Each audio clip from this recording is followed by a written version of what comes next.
Hello, everyone. I'm Gabby Bloom. I'm a professor here, and I'm the faculty director of the program on international law and armed conflict that is hosting today's events. Two small announcements. One is if you could please silence your phones. That includes you. And the second is that this talk is being recorded, so just bear that in mind. With that, it is my great pleasure to introduce my friend and colleague, Dr. Ioannis Kalpouzos. Ioannis is a visiting researcher here with us this year. He's visiting from City University, from City Law School, where he's a lecturer and a co-convener of the International Law and Global Affairs Group. Before he joined City, Ioannis taught at the University of Exeter, at the University of Nottingham, where he also obtained his PhD. He's been a visiting professor at Notre Dame also. Ioannis is a member of the Athens Bar. He's from Greece, and the co-founder of the Global Legal Action Network, GLAN, and he's also a book review editor of the Journal of Conflict and Security Law. His research interests lie in the areas of use of force, laws of armed conflict, and international criminal law. He's interested in asymmetry in war, in the role of non-state armed groups, as well as in new technologies and how those affect us. His research on international criminal law asks questions about banal or structural criminality, and he's currently received a Harvard Law School Institute of Global Law and Policy collaborative grant to further his research on law and technologies of war. Thank you very much for joining us today. Thank you very much, Professor Bloom. So, hello everyone. Thank you for coming. I want to talk to you today about a project which is a monograph, a book project on which I'll be working for the next year or so. Emphasis on the or so. And it's a project on legal classification, and specifically the classification of violence, and how legal classification is not a neutral, objective process, but it is a process of the ascription of different types of status and the recognition of different types of status. And specifically, I apply this approach to the history of the legal concepts of armed conflict, to the extent that they also involve non-state armed groups. So the argument is that these concepts of war, of armed conflict, are essentially contested. They are concepts that are both legal concepts, specifically legal concepts, but are also lay concepts, and therefore have a meaning which is broader than specifically their legal definition. And they operate in recognizing two elements. The one is what kind of violence is important, is intense enough for us to call it war, and what kind of actor, what kind of organization is organized enough to be a party to that war, to that relationship of armed conflict. And the I suppose central argument, or one of the central arguments, is that despite a perennial ambition for constituting, creating an objective system, an automatic system of classification of violence as war, and therefore the triggering of the substantive legal regime of international and humanitarian law, right, that applies to war. Despite that perennial ambition, and despite, in fact, treaty protestations to the contrary, specifically treaty clauses that say that classification as armed conflict does not lead to the alteration of legal status of a party, despite these protestations, the process of finding the existence of armed conflict is a process of recognition of status. The question is, what kind of status? And here we find what kind of status by looking at the evolution of the specific criteria of the intensity of violence and the organization of the parties to the conflict. And my argument is that there are three types of status and three types of recognition in the classification of violence as war over time, and that to some extent continuously coexist and overlap. The first one is the finding of the existence of an armed conflict and the recognition of a group as a party to an armed conflict as a way of conferring legal and political status, including in the legal institution of war, granting a form of legitimation, at least in terms of the acceptance of the participation, giving a type of vote of confidence, if you will, in the group, that occasionally also may lead to the eventual statehood and full subjecthood of that group in the international legal system. The second type of recognition and classification is the recognition that dares not speak its name. It's the recognition that says this is not a recognition. It is the recognition that says this is a neutral and objective classification. This is a finding of a material situation of violence and armed conflict, which does not entail any status, and which has the consequence and the ambition of extending the applicability of humanitarian and protective rules of international humanitarian law. Right? And then there's a third type of classification and a third type of recognition and status through that classification, and that is what I call punitive recognition, and that is the recognition of a situation of conflict and of a party to that conflict in order to punish through criminal law or to punish through violence and through war.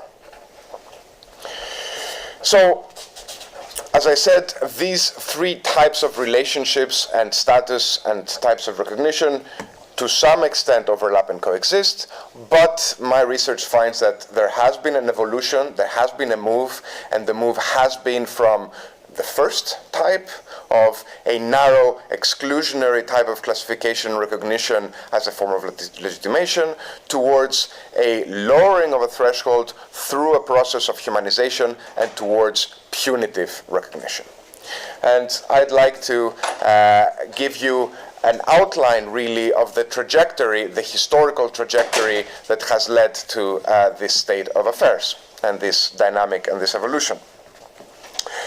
So if we're looking at the modern system of international law, we start with the evolution of the nation-state system, and we start with the beginnings of the concept of belligerency, insurgency, and rebellion as they developed in especially the 18th century, the late 18th century, and were consolidated in the 19th century.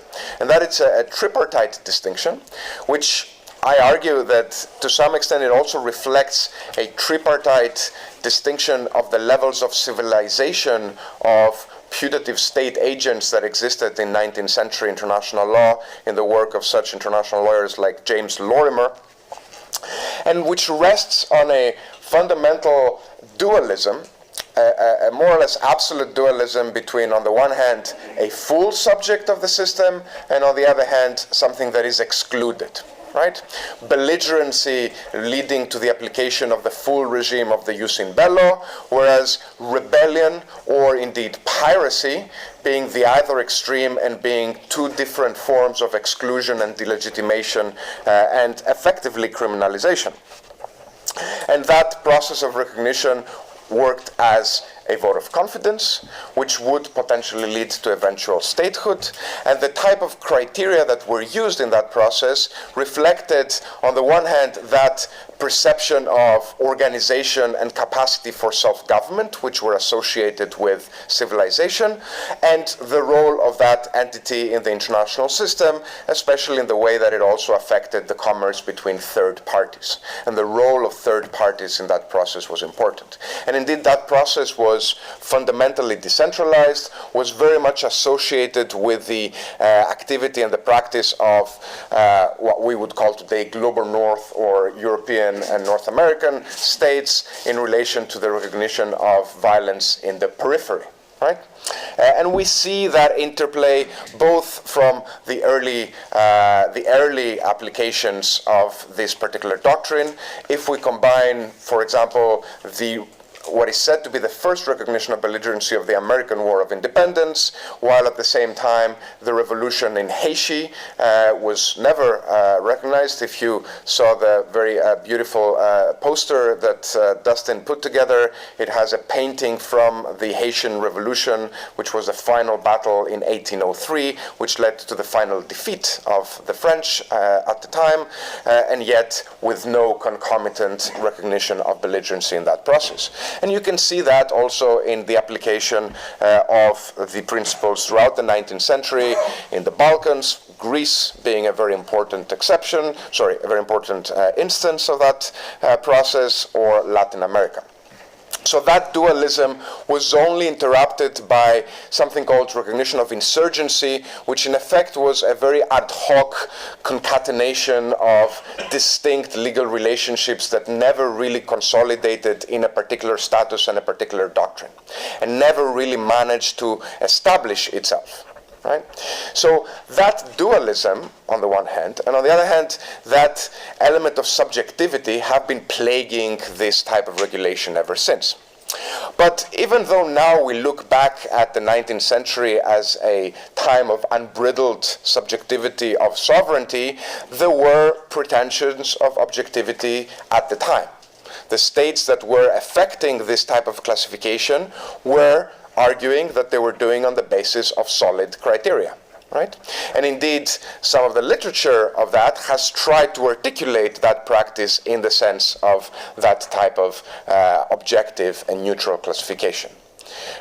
So most importantly, in the 20th century, Herschel Lauterpacht, when he tried to articulate his system of international law, both in the function of law in the international community and in his 1948 book on recognition, did try to articulate belligerency in this objective way.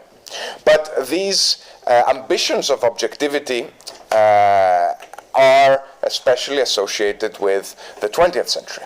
And indeed, they are especially present in the 20th century definitions of the existence of armed conflict as they have been set out in a number of treaty texts. Right? The goal of the beginning of the post-war treaty international humanitarian law has been to some extent to move to this ostensibly neutral, pragmatic, automatic applicability of the law in situations of, the new term was armed conflict, non-international armed conflict.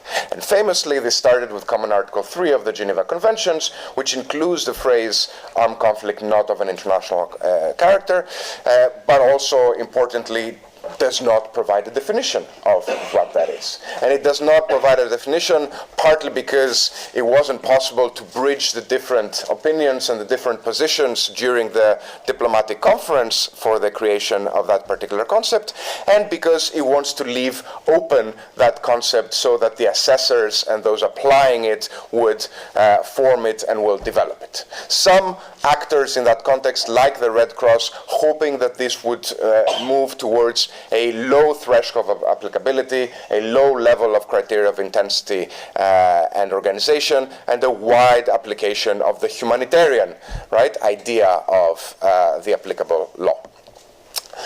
But that new concept, it was very ambitious and paradigm shifting, but had trouble establishing itself. So if we see the post-Geneva Conventions practice, we can see, for example, a lot of situations where the states that were interested in the particular violent contestation, especially the territorial states, successfully denied the classification, or if you will, the recognition of that violence as war, as an armed conflict. Right? The UK, for example, was especially successful in that by denying the recognition of the character of armed conflict to a range of conflicts from Malaya to Kenya to Cyprus to Northern Ireland. In Cyprus, when the UK accepted the ICRC to play a role and provide some aid, it used a kind of language that they wish they could use more often now, which referred to a gratuitous act of sovereignty in allowing the ICRC to participate, rather than a legal consequence of the characterization of the violence as an armed conflict. Another example is France and Algeria. Indeed, that example shows the precarity of the existence of that intermediate and ostensibly neutral status. So when the violence started in the mid-1950s, France declined that this constituted an armed conflict and said that it was a police action and they were just quelling the unrest. Right? When a couple of years down the conflict, France, because of the evolution of the military situation on the ground, because of pressure from the UN, was forced to accept the applicability of Common Article 3. The Front de Libération Nationale had moved on and did not accept that this was a non-international armed conflict, but argued that this constituted an international armed conflict, right? That they were akin to a state in that context. And you can find that argumentation in a brilliant 1960 pamphlet issued by their legal office based in New York and drafted by Mohammed Bejaoui, who went on to become a judge at the ICJ. And so that intermediate status was finding it very difficult to exist. And indeed, the precarity and the difficulty in articulating and establishing that intermediate concept, which was classification without granting status, was also seen about 15 years later from Algeria in the 1977 additional protocols, where the one Protocol 2, that dealt specifically with non-international armed conflict, it was impossible to continue the pose of non-definition. And once the debate broke into trying to define what that war is, different criteria of both intensity but also, importantly, organization of the parties requiring some level of territorial control were introduced that clearly referred to a proto-state conception of that armed group. And indeed, this definition was seen by many and has been referred to in the literature as a quote-unquote betrayal, and it has been, to quote one writer, much maligned, although it could be argued that it did do the best possible job of trying to find a functional balance from a military point of view, which was not overtly status-conferring. Right? At the very same time, and in the context of Additional Protocol 1, we had an explosion of the status, logic, and classification in the debate over the internationalization of wars of national liberation. There was also the participation of both national liberation movements and states that have achieved, right, their independence in the process of decolonization. And the relatively florid language of Article 1, Paragraph 4, that internationalizes wars of national liberation and talks about the fight of peoples against alien occupation, racist regimes, colonial domination, right? That language, to some extent, can be seen as declaring a retrospective victory of status against the previous enemies. And that communicates, as it were, the parameters of that specific struggle of recognition at that specific historical time. Whereas if you look at the travaux, you will look at the different argumentative strategies between formalist, objectivist view of the international humanitarian law and a more substance-rich view of international humanitarian law in the diplomatic conference. So still, we have a difficulty in establishing this concept, which is classification, and it is a non-recognition type of classification. And indeed, the only point, I argue, where that low concept of armed conflict starts to become really established is from the 1990s onwards, and it is in relation with another legal regime, which is international criminal law. Right? It is the concept of armed conflict as developed by international courts and tribunals, and especially the Yugoslavia Tribunal. Everybody knows the Tadic case, for example, that really manages to establish that particular threshold. And it does so avowedly and openly with a view to quote-unquote humanization. But it also does it in a way that necessarily infuses it with the logic of criminal law and the logic of specifically international criminal law. And that logic of international criminal law is both punitive, right? Because it looks to the characterization of a situation in order to exercise punitive jurisdiction, right? And it has a very particular balance between the individual and the collective. So criminal law, international criminal law, moves away from a fight between collectivities and tries to establish a relationship between an individual perpetrator and an individual victim, right? So it has that element of individualization. While at the same time, to some extent, inevitably, international criminal law plays a role of collective labeling, right? Because its practice has used the representatives of specific collectivities as the subjects of its trials, right? So, and that applies to some extent to the assessors.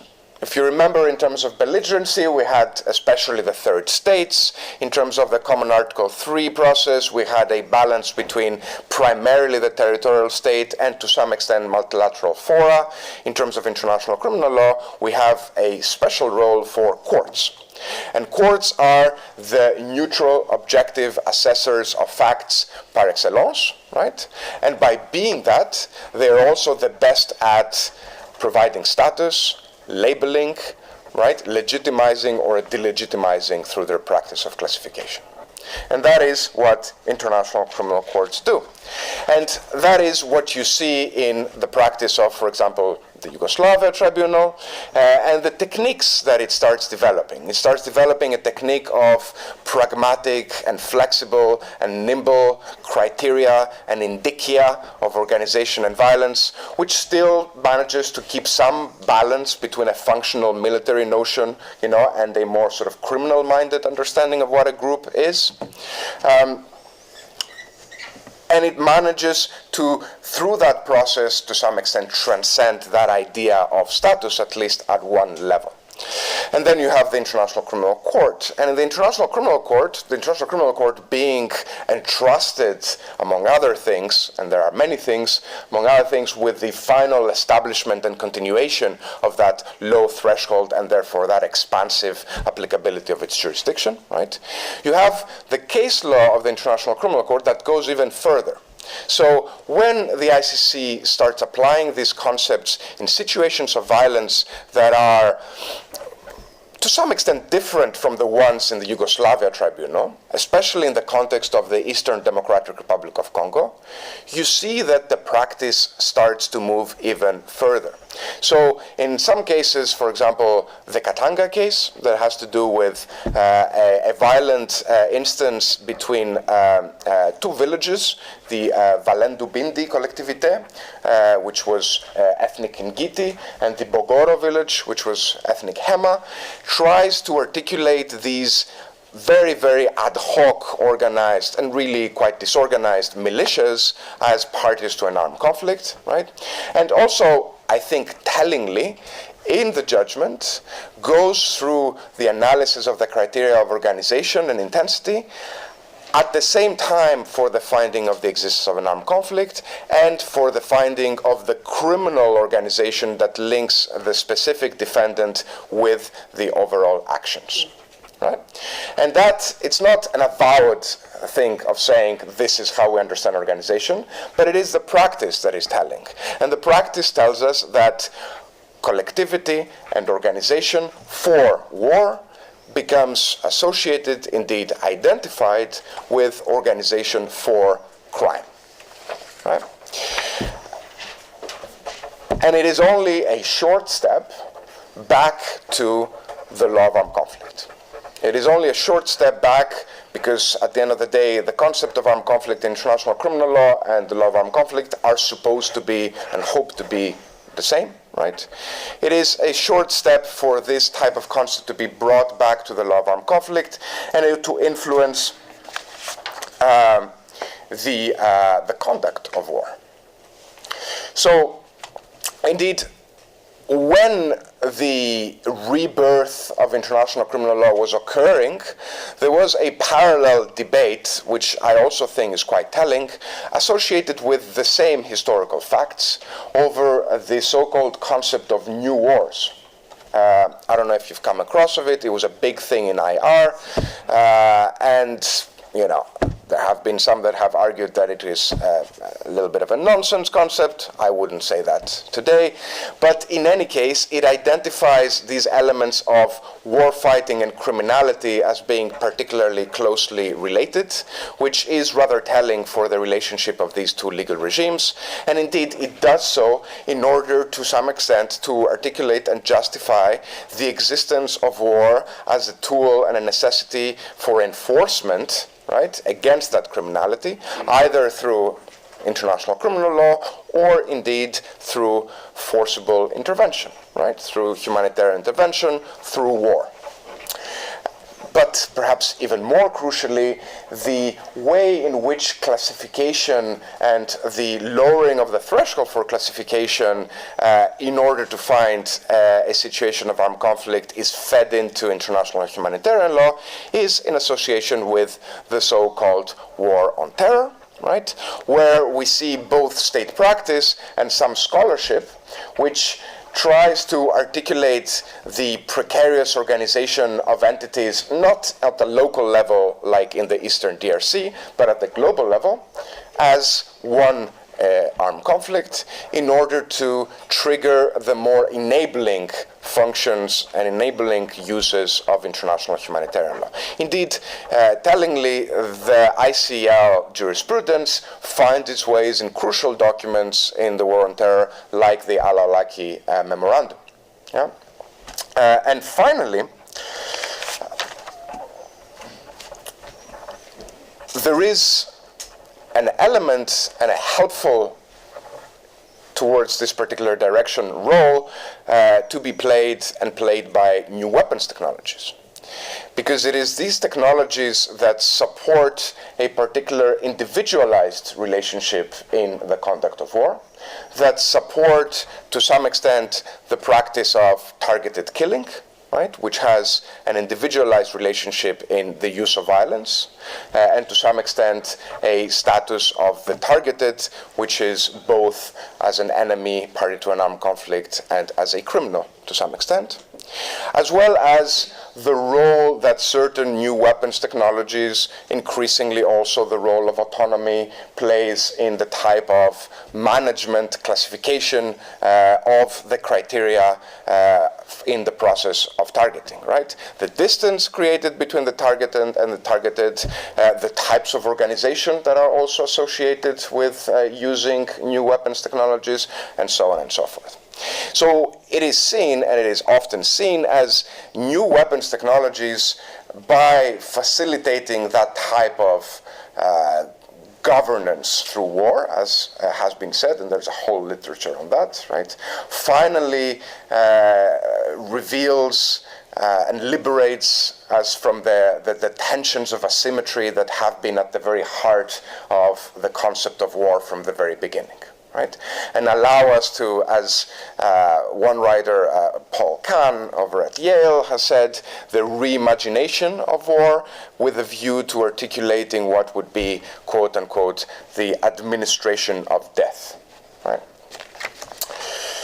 So, to conclude, the progression and the evolution of the legal concept of war has neither been some progressivist narrative towards further humanization, nor has it been some immobile relationship of domination between powerful empires and powerless entities, but it has been an ongoing battle of ideas, of concepts that has clear conceptual and practical importance.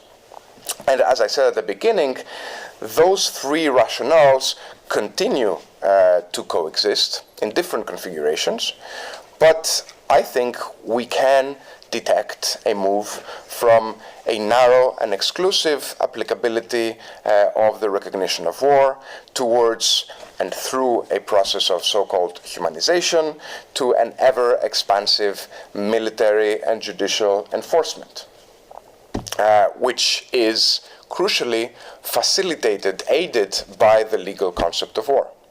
So, in that sense, war, or at least war as far as law is concerned, is spreading. and it is spreading alongside the law, and the struggle of recognition is being fought within that process. Thank you very much.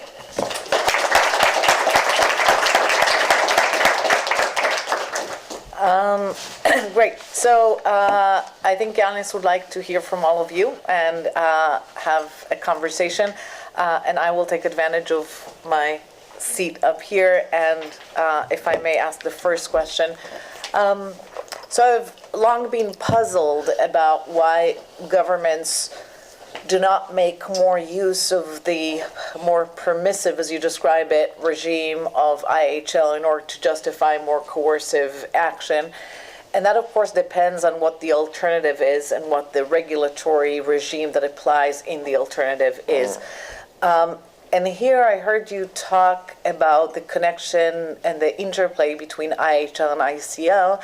But I want to invite you to think more about the evolution of human rights law and how that changed the picture in the following sense that until I had a more developed conception of human rights law in armed conflict, even territorially, then the alternative to IHL wasn't domestic criminal law. It could have been the pirate model, right? The enemies of mankind were receiving no entitlements, no protections. And that also explains the reticence of states for a very long time to have any form of regulation apply to their NIACs. So whereas the IHL for international armed conflicts has evolved and developed throughout the centuries, the IHL that applies to NIACs is a very recent phenomenon, as you describe it, dating more or less back to the Geneva Conventions, at least in any conventional form. The more human rights develop as a regime, certainly domestically for any territorial NIAC, but increasingly, at least for some parties, also extraterritorially, the laws of war become much more of an enabling than a restrictive concept, right? And so it's now much more in my interest to explain that I am in an armed conflict because the alternative would be a much more stringent application of domestic law and order, right? And that is one push, in some ways, the more humanitarian I am in my, under the framework of human rights and application, there is a greater invitation to argue for that war exception that didn't exist before. So how do you think about that interplay? Does that enter your narrative, and what do you think about that? So, as a starting point, I think you're absolutely right. And that's always a good starting point. Always a good start, right. Starting point. And indeed, that's right. So indeed, I think that the enabling logic of claiming the existence of an armed conflict is more pronounced and more important to the extent that you have that pre-existing human rights regime that applies in that, right? So I think that's true. Then there is also, I suppose, to some extent, the question of the interrelationship between human rights law and the law of armed conflict. And there is a battle that is being fought there as well, right? Both with respect to the interpretation and the application of IHL and with respect to the space that is given to human rights in the context of that. I would say that, as you said, in the far past, the alternative from the jus in bello was piracy or rebellion. And indeed, we don't have that now, but we do have the law of terrorism that to some extent plays a role both in the form of delegitimation and in the form of the influence of the substantive law of all the other legal regimes that are applicable at the same time. And even pirates today fare better than the pirates of the 17th century. Yeah, pirates have wizened up a little bit. Some good pirates around. The other important element there is also that the applicability of human rights is not immune from the considerations that we are discussing. And indeed, we do find occasionally interpretations of human rights law that do allow for types of violence that are akin or similar to the types of activity in an armed conflict. right? So there is a double move there of infusion. To some extent, the law of armed conflict becomes a little bit more human rightsy and applies in situations that are regulated by human rights, and the law of human rights has occasionally been interpreted as allowing certain activities that are more akin to the activities in armed conflict, right? And you do have the creation of all sorts of wonderful, salads of legal argumentation in this particular context. Right, and my point is that to the extent there is a tension in states' interests between having a regime that allows them to do more, right, to be more proactive, to use more violence, okay, but that regime also denotes some sort of recognition that they want to avoid. So that's the tension for them. That tension tilts the more my ability to use force is curbed by other regimes, right? And I have more limits on that, then I may be willing to change my calculus about the recognition part. So I think that's right, and I think states cope with that tension, both by arguing for or accepting the application of the law of armed conflict in a way that De facto, no. yeah, Right. and also by doing a move from the other direction and occasionally potentially considering interpretations and applications of human rights law that allow them to do that particular violence, right? And at the heart of it, you have the modern concept of the pirate, which is the terrorist, which tries to influence both of these legal regimes in order to allow their harmonious application in the enabling of violence. Good. I have another question, but I'll open it up to you, and then I'll, if there's time, I will follow up. Dustin? Thanks very much. I have 5 questions, so pick which ones you want. Can I just ask everybody to introduce themselves as they ask questions? Sure. So I'm Dustin Lewis. I'm a senior researcher at the Harvard Law School program on international law and armed conflicts. Really appreciated your presentation. So 2 quick legal questions and then 3 more normative. You're not allowed. Great. State of war, still a legal concept that's applicable today as the law itself. State of war, can that be recognized today? Second one, what are the constituent elements to recognize a NIAC today, in your view? Like what's at the customary national law level? Then the 3 other ones are just humanitarians. What's their role in all this? Because that's not so far a lot of what you're saying in terms of driving force of the ICRC. What role is it playing so it can get access to these communities? And is it, this is David Kennedy and other arguments on that. Do you think the hybrid threats model actually has any legal relevance? There's a conference right now at Exeter on hybridity and whatnot. I'm really curious about your views on what to make of this. And then Belgian courts don't recognize ISIS as a party to an armed conflict, so they don't recognize IHL as applicable in relation to Syria, where ISIS is involved. And I'm wondering how to make sense of it in light of this question of recognition today. Okay. You can choose 2. Yeah. So you ignore it. Or not. Yeah. So I don't see any necessary grounds for strictly denying the application of a concept pre-1949 such as the state of war in this particular sense. And this includes also specifically the concept of recognition of belligerency in that element, right?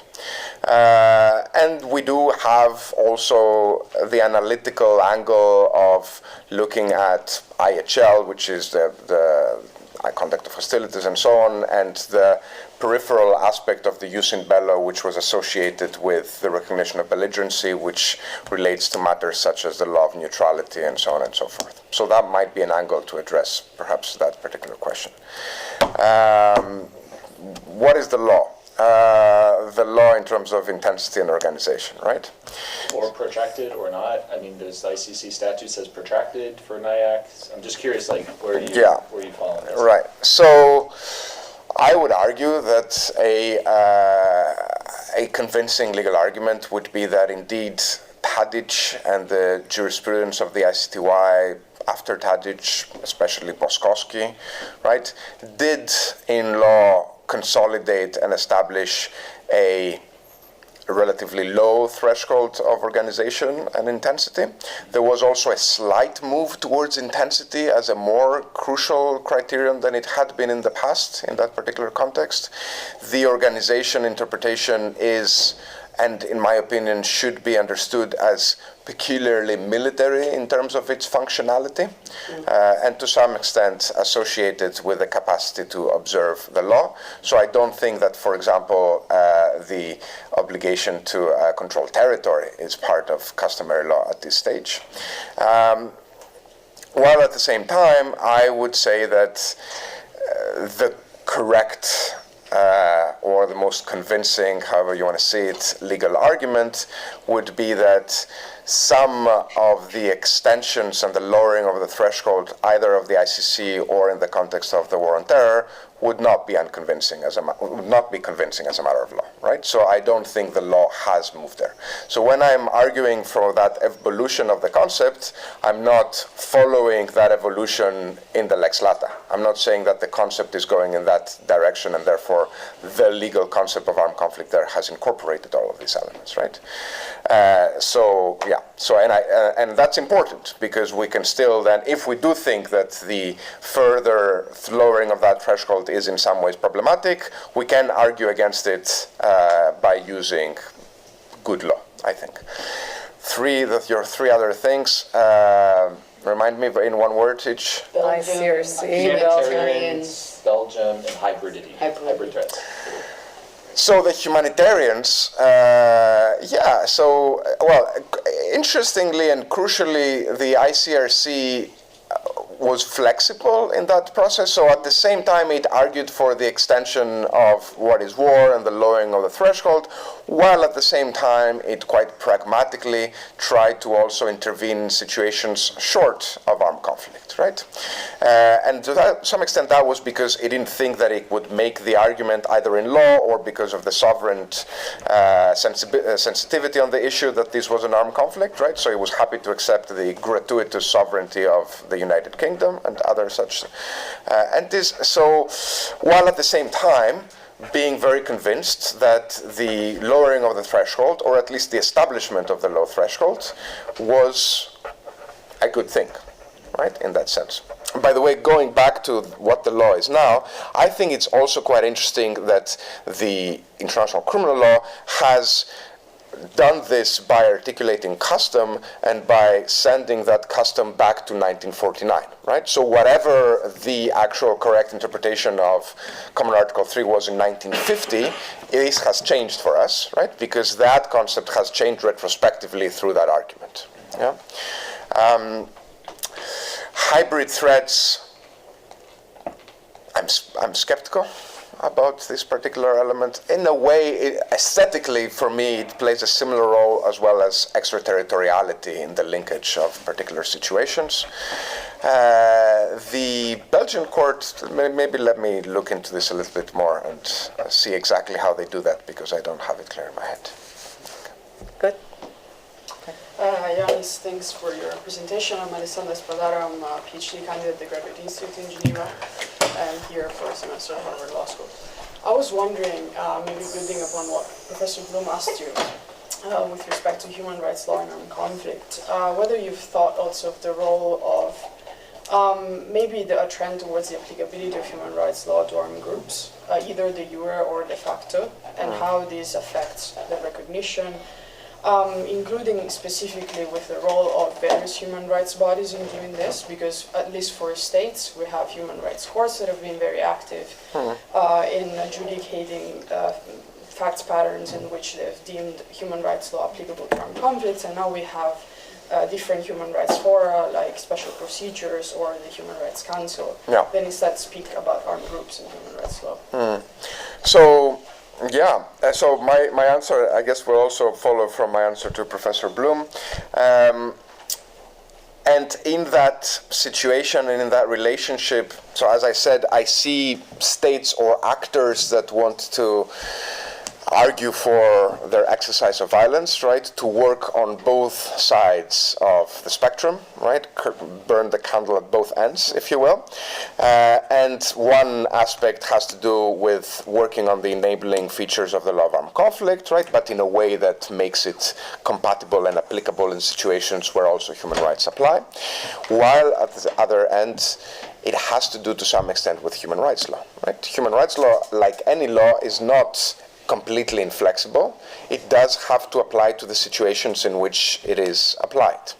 And to some extent, my worry, and it is perhaps a rather abstract way of putting it, is that to the extent that human rights will be used and is used as a technique and as a law that regulates and governs the conduct of war, even if it's applied in types of activities that are not in the strictest sense military, right? Then to some extent it will become infused, and it will only achieve its acceptability as an applicable legal regime when it is properly infused by the logic of exercising violence. This is not to deny the protective features of that regime, and it is also not to deny the role that specific institutions like courts and like commissions and all of these institutions will play in this particular process. And indeed, it may be, it is an old, important element that external scrutiny is important in the applicability of any kind of law, and the same applies to this kind of law, right? I guess, to go back to my skeptical, cynical, slightly kind of crit mode, right? In the same way that international criminal tribunals don't act as entirely out of this world objective assessors, but do participate in some form of collective labeling in that process, I think human rights bodies are not immune to these pressures either, right? So in some ways, I would worry for both human rights law and human rights institutions in this particular tension. On the question, please. Hi, Ioannis. My name is Paul Blackfield, visiting researcher here at Harvard last semester. And my question really is, I guess it's a bit provocative and a bit controversial maybe, but Wonderful. Given the fluidity of today's conflicts all around the world, how uncertain whether it can be international or non-international, and the presence of proxies on both sides, in terms of the protective regime and punishing violations that occur, do you think there's any utility in this modern world for maintaining this distinction between non-international and international conflict in terms of punishing violations? Yeah, thank you. So, in terms of utility, I would say that the proof is in the pudding. That utility, I think, is being assessed in practice, right, by the fact that states will make use to some extent of some crucial distinctions between these two legal regimes, and it is well known that perhaps the most crucial distinction has to do with the status associated with prisoners of war and the process of detention, and indeed perhaps some of the forms of internationalization of non-international armed conflicts, like the war on terror, have placed some tension on this particular issue, right? The question of the ending of a situation of armed conflict and therefore the release of detainees or prisoners of war has been one of the, right? And it's important that that is really the crucial difference between these two legal regimes. Secondly, I would say that even though calls for doing away with this distinction have increased, as interestingly the threshold has decreased, right? And they have been associated with the 1990s, with the jurisprudence of the Yugoslavia Tribunal, some important writings in that respect in the early 2000s, right? I think that I would be interested in seeing that, and I haven't so far, but I would be interested in seeing that through the lens of the difficulty in establishing that intermediate status, right? We still go back to that. Either we're talking about war or we're not talking about war. It is one more symptom in finding it difficult and finding it pointless, and pointless is another way of saying difficult, in articulating and defending and recognizing that intermediate status, right? And questions of protection and enabling follow from that, I think, starting point. That would be my approach to this. Yeah. So if I may, a follow-up, why, maybe, I don't know if that's a good way of framing the question, but why isn't it, I'm trying to figure out how much of sort of the politics of recognition is driving it, and how much of it is just how many limits I have on my power. It goes back to my earlier question about the human rights benchmark. So take just IHL itself and the distinction between IX and NIAX.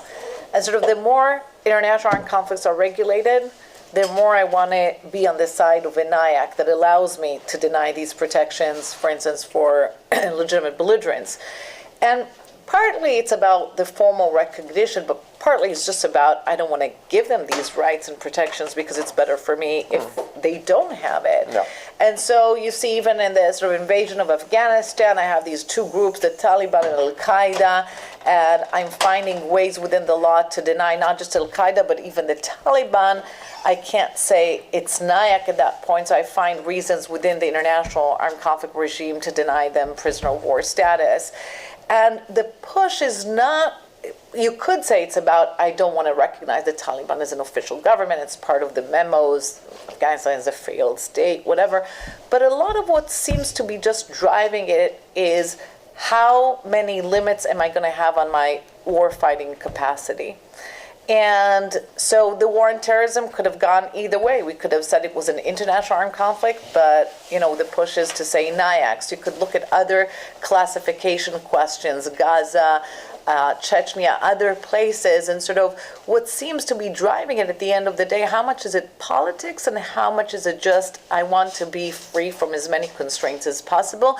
And again, we see the same idea that the more IACs are being regulated, the more law I have, the more customary laws I have, the more human rights infuse the question, right? The more international criminal law is developed, the more I want to push for this kind of NIAC framework because I am allowed to do all the things that war brings with it, plus I'm free from as many constraints. Sort of the best place to be in is the law of NIACs. Yeah, so it's all politics. But it's different types of politics, right? So on the one hand, you have a more strategic or even tactical, functional type of political decision making, and on the other hand, you have a type of political decision making leading to legal classification and legal utterances, right? That is a little bit more symbolic, status-related, legitimacy-oriented, and so on and so forth.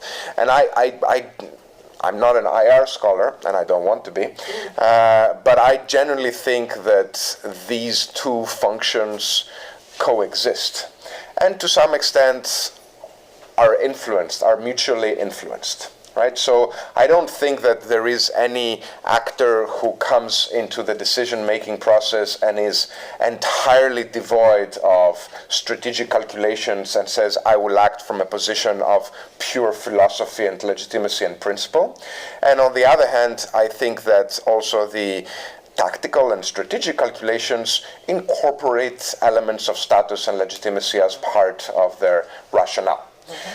So I think that there is a dialogue there, and that dialogue existed there from the very beginning, from belligerency and insurgency and rebellion, and it can be seen in some cases in policies and actions that do not by themselves bear a finished conceptual product, which is why I suppose they pay us the big bucks in terms of analyzing that and finding the law that comes from that. Yeah. Good. Yeah.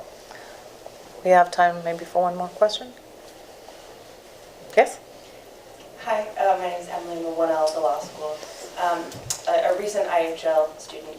And I'm curious as to if you would map any of your rationales for recognition sort of past the initial armed conflict stage. And we've been discussing in a lot of asymmetrical warfare how you classify certain potential combatants, the United States' suggestion of different classifications altogether. And I'm curious if you map any of those same rationales for how to recognize or classify different conflicts, if you have those rationales onto classifying different members of the conflict. Yes, absolutely. There's a very good article that I'm sure your instructor assigned by Nathaniel Berman. No, sadly not. No. Oh well. Which is, it's called Privileging War, and it is linked to the classification of detainees from both Al-Qaeda and the Taliban, and it is indeed about the POW status, as well as the semantics of calling something war, right? And does exactly the work that I think your question suggests that particular classification could do.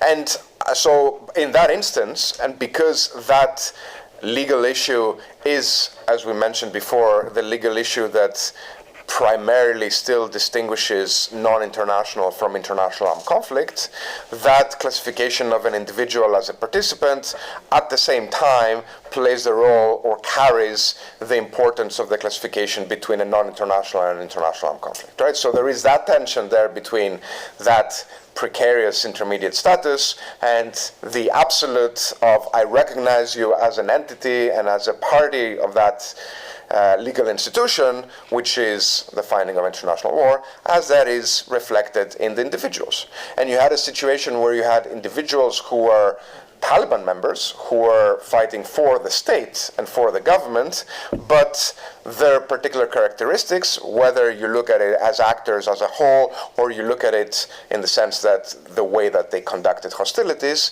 made it unpalatable to associate them with the status of the overall classification of the conflict, which led to, alongside also practical considerations, the intermediate situation that they had. Please join me in thanking Ioannis Kalpouzos.